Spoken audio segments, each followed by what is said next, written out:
स्वागत है आपका नवोदय टाइम्स पंजाब केसरी में। मैं हूं दीक्षा शर्मा।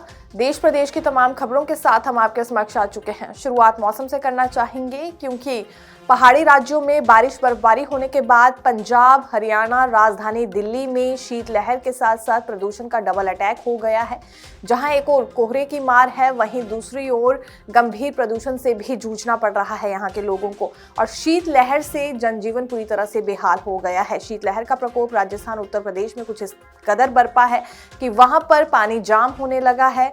गाड़ियों तक पहुंचना लोगों को काफी मुश्किल हो गया है। चलिए, पहाड़ी इलाकों पर बर्फबारी हो रही है, इस वजह से वहां पर फिसलन पैदा हो गई है, लेकिन कोहरे के चलते मैदानी इलाकों में भी इसी तरह की फिसलन कुछ एक जगहों में देखने के लिए आ रही है।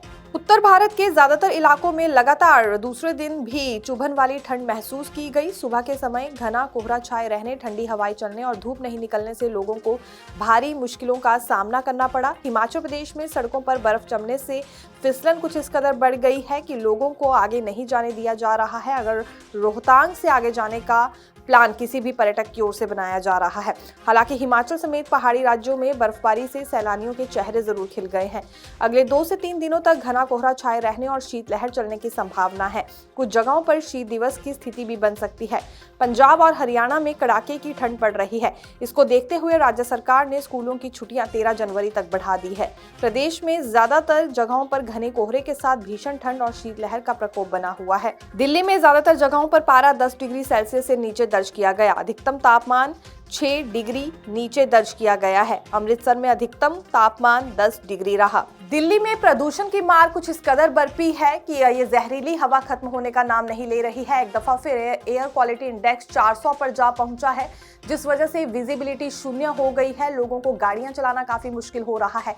कोहरे की मार के चलते वैसे ही फ्लाइट्स डिले हो रही हैं, रेल यात्राएं भी देरी से हो रही हैं, लेकिन जब प्रदूषण की मार भी 400 तक पहुंच जाए तो यहां सांस लेना काफी ज्यादा दुश्वार हो जाता है। यानी कि दिल्ली के लोगों को शीतलहर, कोहरे और उसके बाद तीसरा अटैक प्रदूषण का भी सहना पड़ रहा है। फिलहाल सीएक्यूएम की ओर से अभी यही अंदाजा लगाया गया है कि वाहनों के चलते ये प्रदूषण बढ़ रहा है, वाहनों पर रोकथाम करनी होगी, उसके बाद ही समाधान निकल सकता है। लेकिन कोर्ट ने ये स्पष्ट कर दिया है कि वाहनों को नहीं रोका जा सकता। ये स्टेटस सिंबल का काम एक तरह से एक व्यक्ति के लिए करते हैं, कोई और समाधान ही निकालना होगा। लेकिन जो एयर क्वालिटी इंडेक्स एक दफा फिर 400 पर जा पहुंचा है, उसके बाद डॉक्टर्स ने भी अपनी ओर से चिंता जताई है। उनका कहना है गंभीर बीमारियों की चपेट में बूढ़े और बच्चे आ रहे हैं। लोगों ने दिल्ली से पलायन करना शुरू कर दिया है दूसरे शहरों की ओर। केंद्रीय प्रदूषण नियंत्रण बोर्ड के आंकड़ों के अनुसार दिल्ली का औसत वायु गुणवत्ता सूचकांक आज सुबह 401 दर्ज किया गया। 37 में से 19 मॉनिटरिंग स्टेशनों पर हवा खतरनाक स्तर पर है। डॉक्टर्स ने फेफड़ों और हृदय रोगियों, बुजुर्गों और बच्चों को घरों के अंदर रहने की सलाह दी है। घने कोहरे के कारण इंदिरा गांधी अंतर्राष्ट्रीय हवाई अड्डे पर परिचालन बुरी तरह प्रभावित हुआ है।